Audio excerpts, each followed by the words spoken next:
7절입니다. 열왕기하 6장 1절에서 7절입니다. 페이지로 구약 520페이지입니다. 열왕기하 6장 1절에서 7절. 570페이지입니다. 이 말씀 진실로 그럽니다라는 고백으로 아멘 하시고 함께 봉독하시겠습니다. 아멘. 선지자의 제자들이 엘사에게 이르되 보소서 우리가 당신과 함께 거주하는 이곳이 우리에게는 좁으니 우리가 요단으로 가서 거기서 각각 한 제목을 가져다가 그곳에 우리가 거주할 초소를 세우사이다 하니 엘리사가 이르되 가라 하는지라. 그 하나가 이르되 청하건대 당신도 종들과 함께 하소서 하니 엘리사가 이르되 내가 가리라 하고 드디어 그들과 함께 가니라. 무리가 요단에 이르러 나무를 베더니 한 사람이 나무를 벨 때에 쇠도끼가 물에 떨어진지라. 이에 외쳐 이르되 내 주여 이는 빌려온 것이니이다 하니 하나님의 사람이 이르되 어디 빠졌느냐 하매 그곳을 보이는지라. 엘리사가 나뭇가지를 베어 물에 던져 쇠도끼를 떠오르게 하고 이르되 너는 그것을 집으라 하니 그 사람이 손을 내밀어 그것을 집으니라. 아멘. 오늘은 물리체계를 뛰어넘는 은혜라는 제목으로 여러분과 함께 귀한 말씀을 나누도록 하겠습니다. 담임 목사님께서 경기남도의 임원 연수차 해외에 나가 계셔서 귀한 강단에서 말씀을 전하게 되었습니다. 말씀을 전할 수 있는 기회를 주신 하나님과 교회와 담임 목사님 위에 감사드립니다. 여러분 지금 혹시 많이 추우십니까? 안 추우신가요? 괜찮으십니까? 새벽 예배를 하면서 깨달은 게 있는데 이 앞자리가 굉장히 춥습니다. 목사님이 얼마나 열심히 기도하시는지를 알 수 있는 것 같습니다. 여러분 겨울에는 추운 게 당연하죠. 그래서 춥다 하는 사람들한테 대부분 이렇게 말을 하죠. 겨울이면 당연히 춥지. 여름에 춥다고 그럴 게 아니지 않냐 이런 말들을 합니다. 그런데 이제 이렇게 날씨가 추워지다 보니까 우리 권사님이 기도하신 것처럼 감기를 걸리신 분들도 많고 밖에 나오는 게 힘든 분들도 참 많아지는 것 같습니다. 그래도 겨울이 지나면 봄이 오고 봄이 지나면 여름이 오고 여름이 지나면 가을이 올 것을 믿으십니까? 아멘. 그것 때문에 감사하시죠? 하나님께서 만드신 이 대자연에는 이러한 법칙이 있습니다. 낮이 있으면 밤이 있고 해는 동에서 뜨고 어디서 지죠? 서로 지죠. 저희 중고등부 아이들한테 물어봤더니 굉장히 당황하더라고요. 요즘은 그거 학교에서 안 가르친다고. 동에서 해가 뜹니다. 동해를 보러 이제 해돋이를 보러 동해로 가는데 아이들이 헷갈려 하더라는 거죠. 어쨌든 여러 가지 법칙들이 있습니다. 그래서 누군가가 발견한 것처럼 사과나무는 위에서 아래로 떨어지고 우리가 멀리 공을 쫙 던져도 그 공은 언젠간 떨어지고 아무리 힘이 센 사람이 공을 하늘로 높이 올려도 그 공은 떨어지는 것이 이 세상에 만들어진 법칙이라는 겁니다. 이 법칙이라고 불리는 건 바뀌지 않기 때문에 법칙이라고 부르는 겁니다. 몇천 년 전에, 1000년 전에 바뀌었다라면 지금은 법칙이 아닌 것인데 1000년 전에도, 2000년 전에도, 3000년 전에도 이 법칙은 변하지 않기 때문에 우리에게 법칙이라고 부르죠. 그 법칙 중에 하나가 물리학이라는 게 있습니다. 무슨 말이냐면 이 과학에서 제일 기초적인 학문이라고 말을 하는데 이 물리학의 목표는 이겁니다. 우주나 자연이 어떤 식으로 행동을 하는지를 논리적으로 입증을 하는 겁니다. 아까 우리가 이야기한 것처럼 사과가 떨어지고 해가 동에서 뜨고 뭐 이런 식의 이야기를 논리적으로 입증시키고 그것을 확인하는 겁니다. 그 중에 아이들이 배우는 학생들이 배우는 물리라는 이 수업이 있는데 물리 1이라고 하는 수업에서는 중력과 부력에 관련 것에 대해서 배웁니다. 부력이 무엇이죠? 물에 뜨는 거. 뚱뚱한 사람은 물에 잘 뜬다. 날씬한 사람이 물에 잘 뜬다. 수영할 줄 아는 사람이 물에 잘 뜬다. 그죠? 겁먹고 질의 몸에 힘을 주면 물속으로 빠져 들어가는 수밖에 없죠. 배의 모양이나 다체 모양을 보고 우리는 부력에 관련된 이야기들을 하게 됩니다. 오늘은 이러한 물리체계를 변화시키신 하나님의 이야기를 잠시 나눠보려고 합니다. 어떤 물리체계의 변화가 있었는지, 그 시대적인 배경은 어떠하였는지, 성경적으로 이 스토리가 어떻게 흘러가고 있는지에 관련된 이야기를 차근차근 살펴보도록 하겠습니다. 본문의 배경을 살펴보면 오늘의 본문은 이스라엘의 왕들의 이야기를 담고 있는 열왕기 하에 나오는 내용입니다. 그리고 대표적인 선지자는 엘리사입니다. 엘리사는 엘리야의 후계자이고 제자이지요. 그래서 여러분이 잘 아는 것처럼 성령의 능력을 갑절로 받고 막 물을 막 이렇게 갈라내고 엄청난 기적을 일으켰던 사람이었습니다. 그리고 우리가 잘 아는 기적을 펼치기도 했습니다. 누구의 병을 고쳤죠? 그렇죠. 나만의 장군의 병을 고쳤습니다. 이 소문이 여러 가지 다른 나라에도 퍼지게 되고 엘리사는 수많은 제자들을 함께 같이 지내게 되었던 선지자가 되었습니다. 그래서 그는 혼자 지냈던 것이 아니라 그의 제자들과 함께 선지자들과 함께 지냈던 겁니다. 오늘의 이 배경이 그렇습니다. 본문의 말씀을 함께 1절부터 2절을 읽어보도록 하겠습니다. 시작. 선지자의 제자들이 엘리사에게 이르되 보소서 우리가 당신과 함께 거주하는 이곳이 우리에게는 좁으니 우리가 요단으로 가서 거기서 각각 한 제목을 가져다가 그곳에 처소를 세우사이다 하니 엘리사가 이르되 가라 하는지라. 아멘. 오케이. 1, 2절의 말씀을 보면 선지자의 제자들이 엘리사를 찾아왔습니다. 엘리사에게 찾아온 이유는 하나이지요. 집이 좁았습니다. 엘리사와 함께 하나님의 말씀을 묵상하고 엘리사와 함께 하나님의 은혜를 나누면서 살았던 이 선지 제자들이 누워서 잘 만한 공간이 너무나도 부족했던 겁니다. 수많은 제자들이 몰려들었던 겁니다. 나아만 장군의 변화, 여러 가지 소금을 뿌려서 물이 회복되어지는 기적들 여러 가지를 통해서 사람들이 이 엘리사에게 끌렸던 겁니다. 그래서 엘리사와 함께 있던 제자들이 많이 생겼던 거죠. 그래서 엘리사에게 이렇게 말을 하는 겁니다. 집이 좁습니다. 특이하게 그들은 하나같이 자발적으로 이 공동체의 문제를 해결하고자 말하기 시작합니다. 집이 좁다라고 하는 불평에서 멈춘 게 아니라 대응책을 내면서 말합니다. 우리가 요단에 가서 제목을 다 잘라다가 집을 만들겠습니다. 허락해 주시겠습니까? 라는 거죠. 그리고 그들의 특징은 한 가지가 더 있습니다. 우리라는 단어를 많이 썼습니다. 이 우리라는 단어가 1절부터 2절을 보면 4번이나 등장하게 됩니다. 1절에 2번, 2절에 2번씩 우리가 이렇게 말합니다. 내 방이 좁아서 집을 지어야 된다는 것이 아니라 우리의 집이 좁다라는 것이고 너가 가서 집에 이 제목을 만들어 와라가 아니라 우리가 가서 각각 그 제목을 만들어 오겠다라고 말하기 시작한다라는 겁니다. 왜 이것이 특징이고 놀라운 것이냐면 그들은 원래 친했거나 어렸을 때부터 같이 지냈던 형제거나 그런 사이가 아닙니다. 이 엘리사의 소문을 듣고 선지자가 되고자 하는 사람들이 왔을 것이고 아니면 다른 지역에서 이미 선지자의 역할을 감당했던 사람들도 왔을 수 있다라는 겁니다.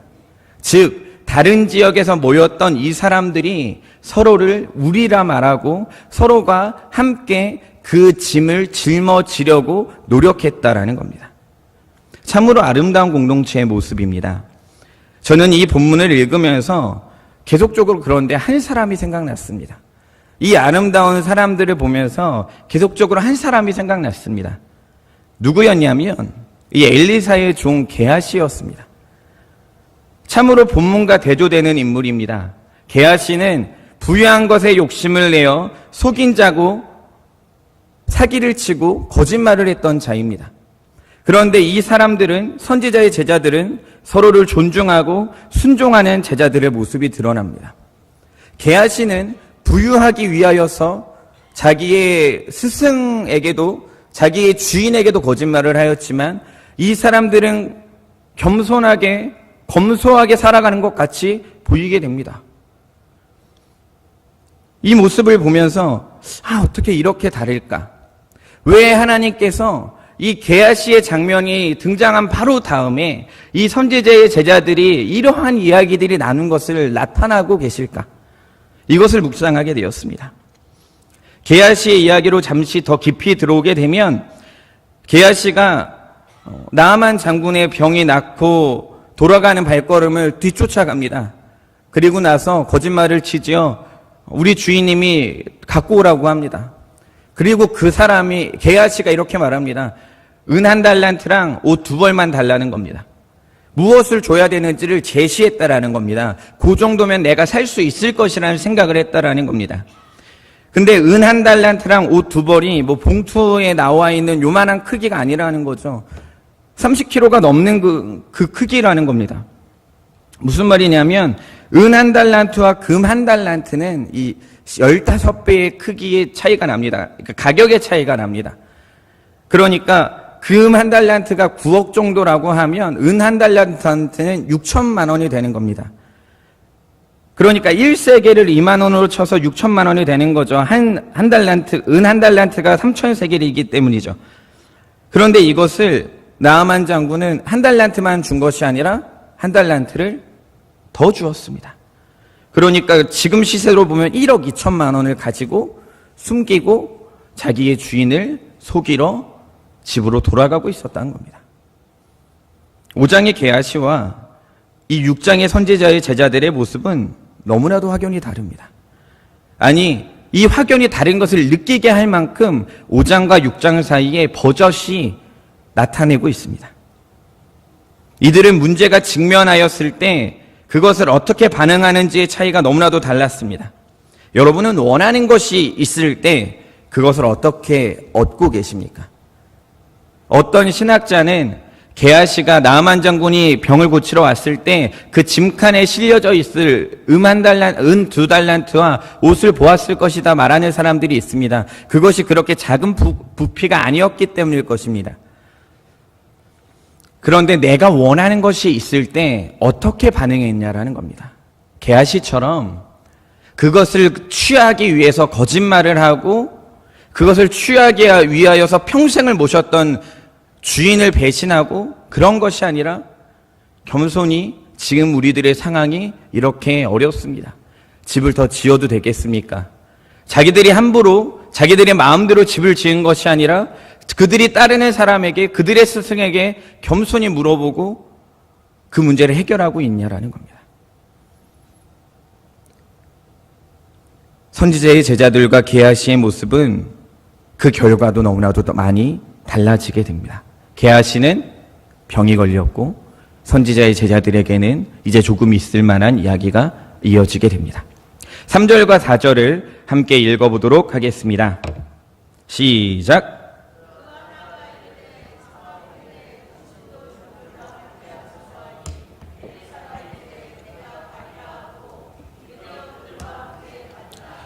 무리가 요단에 이르되 나무를 베더니 아멘.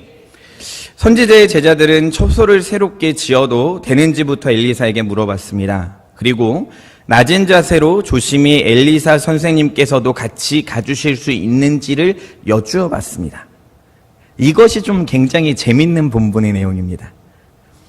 보통 일을 하러 갈 때 주인과 함께 가나요?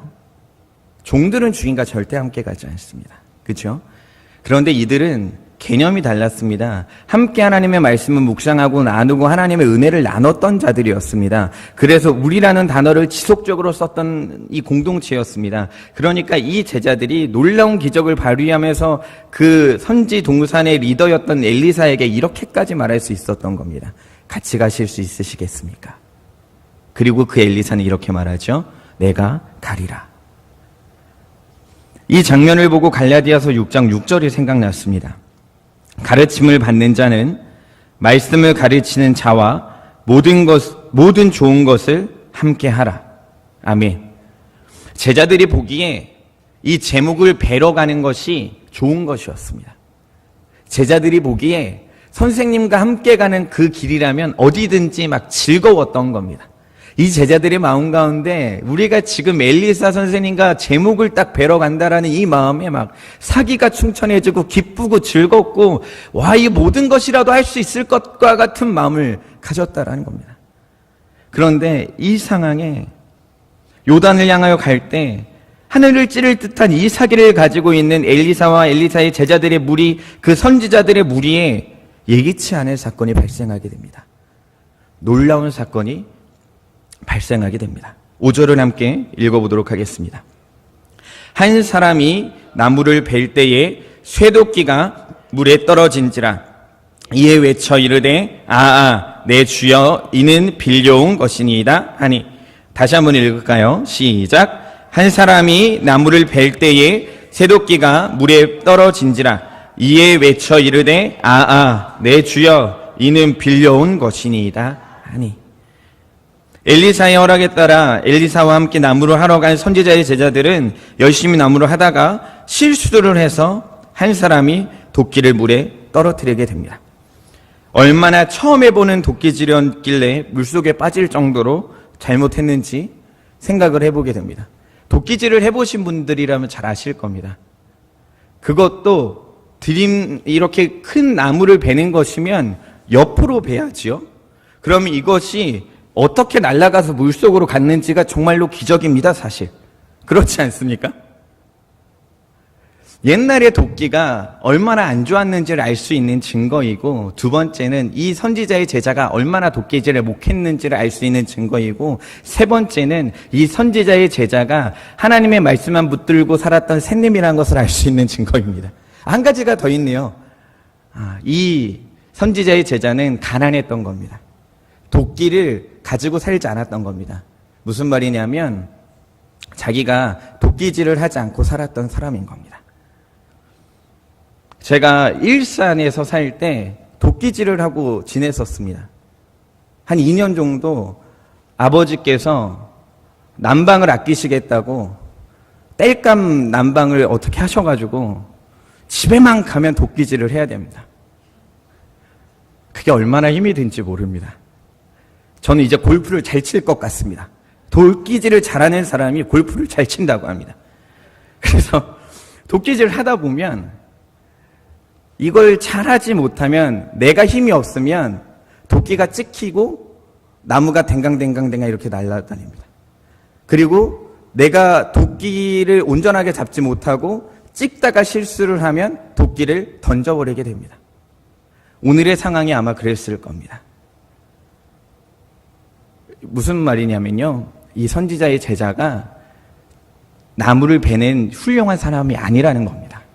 이 선지자의 제자가 자기가 살아야 될 집을 짓기 위하여 우리라는 이름으로 다 같이 한 공동체가 와서 이 나무를 베고 있지만, 그곳에 있었던 선지자의 제자들은 나무를 베는 게 전공인 사람들이 아니었다라는 겁니다. 그런데도 그들은 서로를 존중하고 섬기고 헌신하고 내가 잘 못하는 부분이어도 이것을 내가 감당해야 되겠다라는 생각에 그 일을 하기 시작했다라는 겁니다. 여러분, 하나님을 믿으면서요, 우리가 잘할 수 있는 것만 할 수 있는 게 아닙니다. 하나님을 믿으면서 내가 잘날 수 있는 것만 할 수 있는 게 아닙니다. 때론 하나님 일을 하다 보면 내가 못하는 것을 해야 합니다. 그리고 나의 부족함이 드러나야 될 때가 있습니다. 이때 이 선지자의 제자는 도끼가 물에 빠지자마자 선지자에게 찾아가 이렇게 말합니다. 선생님 어떡하죠? 이 도끼가 빠졌어요. 선생님, 도끼 좀 어떻게 좀 해주세요. 그러면서 그가 이렇게 이어서 말하죠. 이 도끼는 빌려온 것입니다. 이렇게 말할 수도 있었습니다. 선생님 어떡해요? 이 도끼 진짜 비싼 건데 이 도끼가 빠지면 어떡하죠? 이것일 수 있어야 되는데 이 도끼는 빌려온 것입니다. 주인의 의식을 가졌던 사람입니다. 빌려온 자로서 이 빌려온 도끼를 잘 써서 다시 돌려주고자 하는 순수한 마음이 있었던 사람이었습니다. 도끼질을 하지 못했는데도요, 도끼질이 서툴었던 사람이었는데도요, 그의 마음은 순수한 마음이 있었다라는 겁니다. 이 장면을 보고 제가 그 선지자의 제자들과 함께 이 나무를 베러 갔었던 리더였으면 화가 났을 것 같습니다. 야, 너는 도끼질도 하나 못하고 도끼를 물에 빠뜨리냐고. 그런데요, 이 엘리사가 기가 막히게 이야기를 하죠. 어디에 빠뜨렸느냐? 그리고 그곳으로 가서 굉장히 간단히 나뭇가지를 베어 물속에 나뭇가지를 던지기 시작합니다. 6절과 7절을 함께 읽어보도록 하겠습니다. 하나님의 사람이 이르되 어디 빠졌느냐 하며 그곳을 보이는지라 엘리사가 나뭇가지를 베어 물에 던져 쇠도끼를 떠오르게 하고 이르되 너는 그것을 잡으라 하니 그 사람이 손을 내밀어 그것을 집으니라. 아멘. 집으니라. 엘리사의 기적을 보면 무언가를 넣어서 이 기적을 발휘했던 게 생각보다 많은 거 아십니까? 첫 번째 기적이 2장 21절에서 나왔습니다. 물이 좋지 않았던 요리고성에 열매도 잘 맺지 못하고 그 사람들이 막 문제가 있을 때 엘리사가 그 상황을 듣고 그 물에 소금을 넣습니다. 그렇죠? 그 다음에 4장 41절에 흉년이 들어 어려움에 처한 길갈의 선지자의 제자들이 먹었던 국에 독소가 있다. 그 독소를 없애기 위하여 그 독소가 들어가 있는 국에 무엇을 넣었죠? 가루를 넣었습니다. 그리고 이번에는 이 엘리사가 도끼를 들기 위하여 나뭇가지를 베어 물속에 넣었습니다. 이 장면을 묵상하면서 조금 의아했습니다. 좀 멋있게 모세처럼 기도를 하였더니 도끼가 올라왔더라 이런 게 아니라 기도를 하였더니 물이 변하였더라 이런 게 아니라 뭐 지팡이를 내밀었거나 손을 내밀었더니 뭐 국에 독소가 없어졌더라 이게 아니라 무엇인가를 좀 계속 넣는 겁니다. 왜 이것에 제가 의문을 계속 풀었냐면 고대 문화에서는 마술과 주술이 흥행했었습니다. 마술은 무엇인가를 대치하여 그것을 사기치는 거죠. 주술은 그런 것들이지요. 동전이 있다가 없어지는 겁니다. 그것 또한 물리의 체계를 바꾸고 있는 겁니다.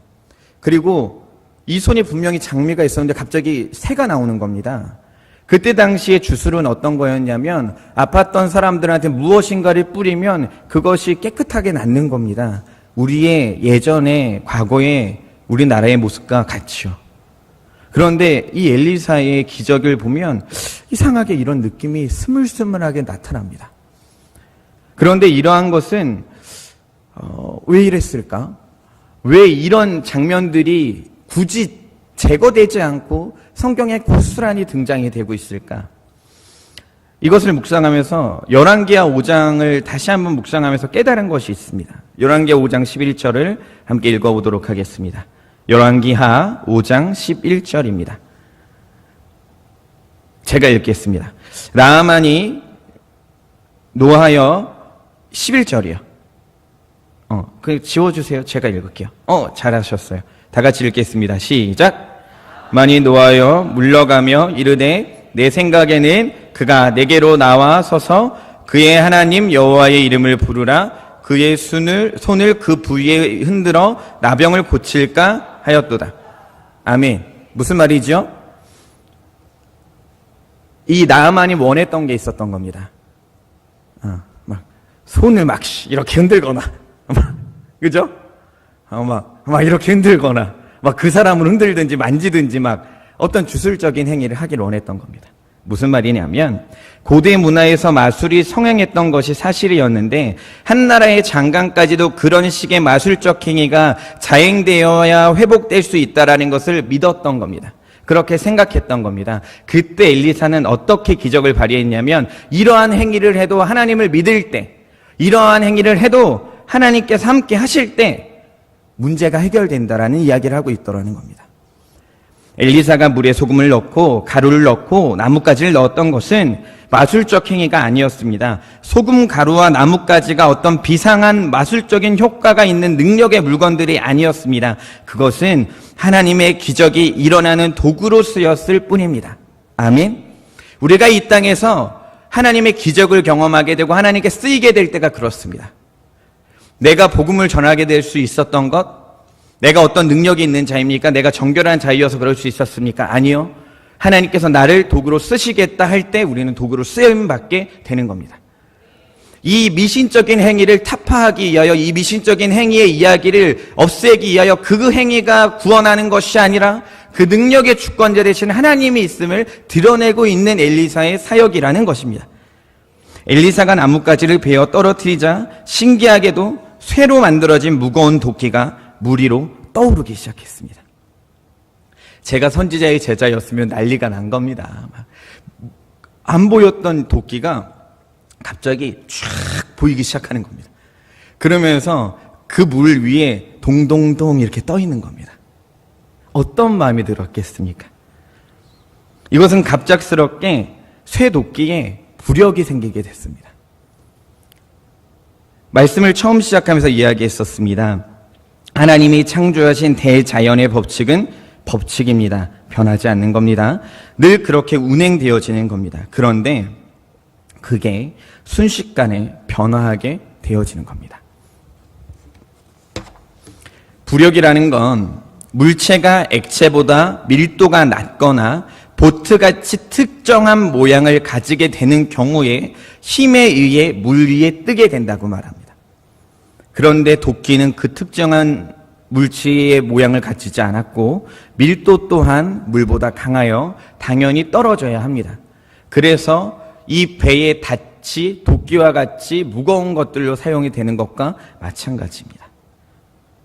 그런데 이 도끼의 밀도가 바뀌고 무게가 바뀌었는지 이 도끼가 떠오르기 시작했습니다. 이 자연의 법칙이 이 도끼가 변하게 하기 시작했습니다. 이 장면을 보면서 한 가지의 기적이 떠올랐습니다. 여러분도 떠오르십니까? 그렇죠? 마태복음 14장 25절에 밤사경에 예수께서 바다 위로 걸어서 제자들에게 오신 이 장면이 너무나도 눈에 선하기 시작했습니다. 예수님의 기적을 돌아보면 구약에서 그 비슷한 형태가 늘 등장하게 됩니다. 예수님은 부력을 통제하셔서 바다 위를 걸으셨던 겁니다.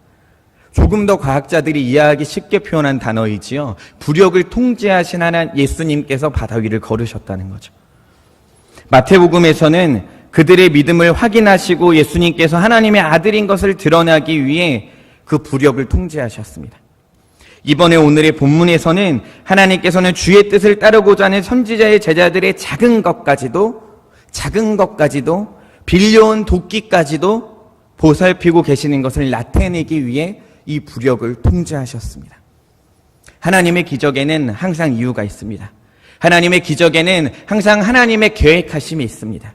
언제 하나님의 계획이 일어납니까? 놀랍게도 하나님께서 원하시는 무엇인가의 나타내심이 있을 때 그 기적은 나타납니다. 그 기적이 나타난 사람이 거룩하여서가 아닙니다. 그 기적은 하나님께서 드러내시고자 원하셨던 것이 있기 때문에 나타난 겁니다. 그 기적이 나타난 사람이 거룩한 것이 아니라 그 기적을 나타내시고자 하신 하나님이 거룩하신 겁니다. 그것에 따라 그 사람이 사용받은 겁니다. 하나님께서 그 사람이 다른 사람들 보기에 거룩할 수는 있습니다. 하지만 그 사람이 하나님과 같이 거룩한 것은 아닙니다. 우리가 기적을 볼 때 기억해야 하는 것입니다. 우리가 기적을 볼 때 생각해 보아야 하는 것입니다. 이때도 게하시가 생각났습니다. 이 상황에서도 게하시가 불쌍한 게하시가 생각났습니다. 이런 은혜를 누리며 살아야 하는 게하시인데 1억 2천만 원, 은 한 달란트, 2벌의 옷을 위해서 평생 모셨던 주인에게 거짓말을 하고 병에 걸리고 나아가게 되었습니다. 그런데 우리들의 모습이 가끔 이 게하시 같습니다. 하나님을 믿는다.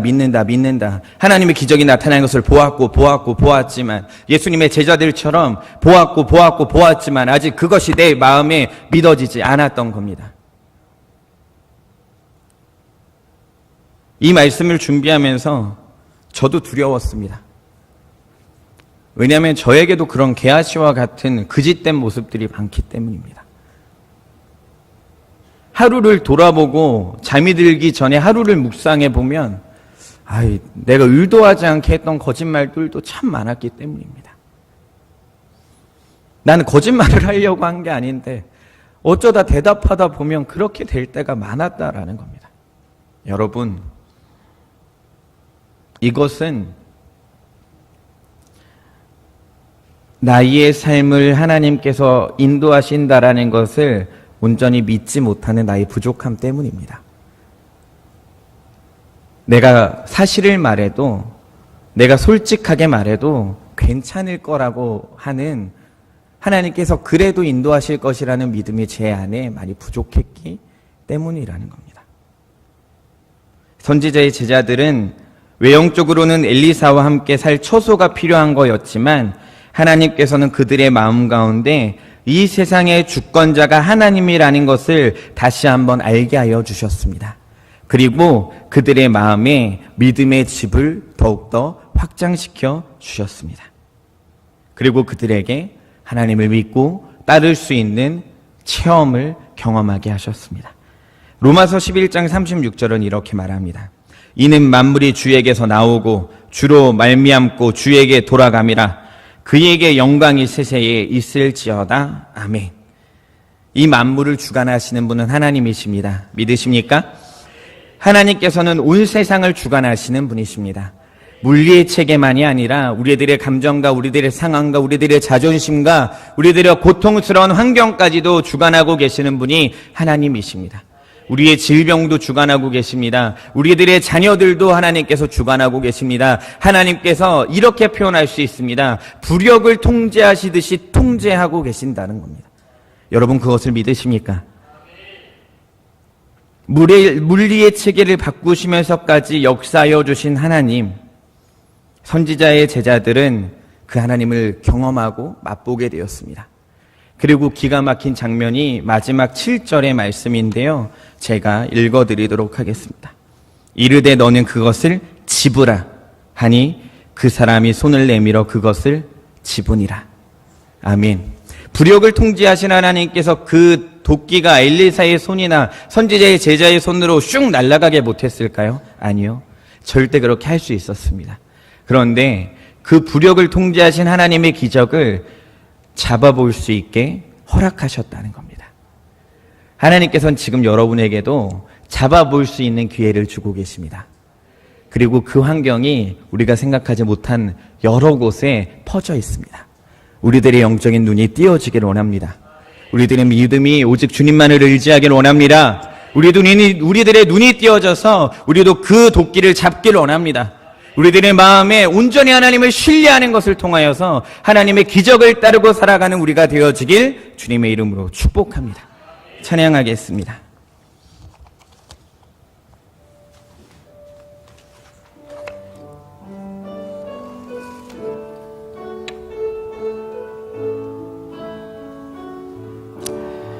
그 크신 하나님의 사랑 말로 다 용 못하네.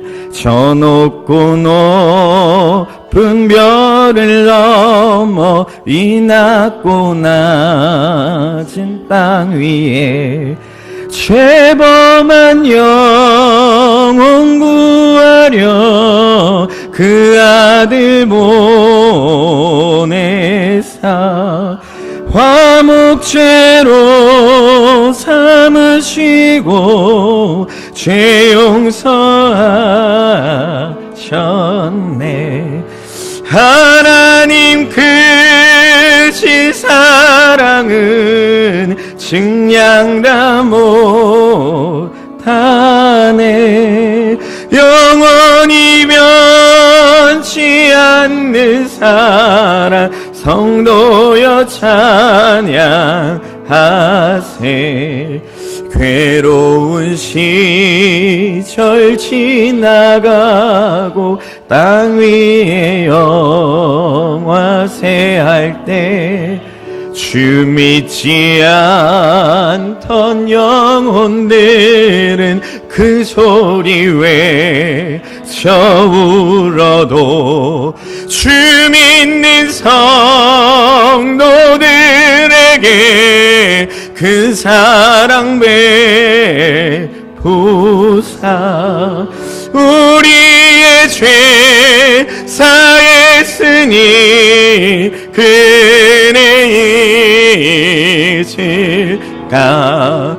하나님 크신 사랑은 증량 못하며 영원히 변치 않는 사랑 성도여 찬양. 우리들의 가슴에 손을 얹고 찬양합니다. 하늘을 두루마리 삼고 바다를 머물 삼아도 한없는 하나님의 사랑 다 기록할 수 없겠네. 하나님의 크신 사랑 그 어찌 닿았을까. 저 하늘 높이 쌓아도 채우지 못하리. 하나님 크신 사랑은 증량 다 못하며 영원히 변치 않는 사랑 성도여 찬양하세.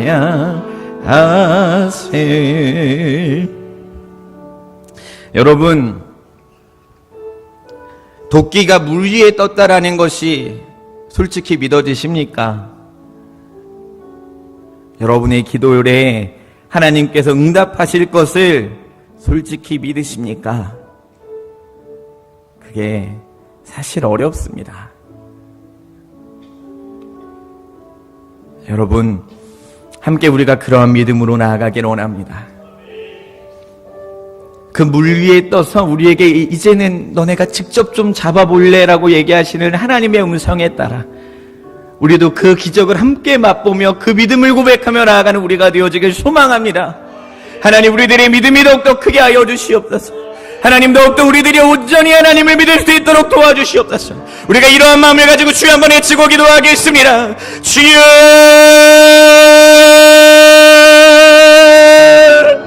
하나님, 나의 믿음 없음을 용서하여 주시옵소서. 하나님, 나의 믿음 없음을 용서하여 주시고 나의 인생을 이끌어 가시는 하나님을 믿고 살아가게 하여 주시고 나의 인생의 주관자 되시고 나의 인생의 응답자 되시며 나의 모든 것을 확실하게 주관하여 주시고 통제하여 주시는 하나님을 향하여 나아가기를 원합니다. 하나님, 나의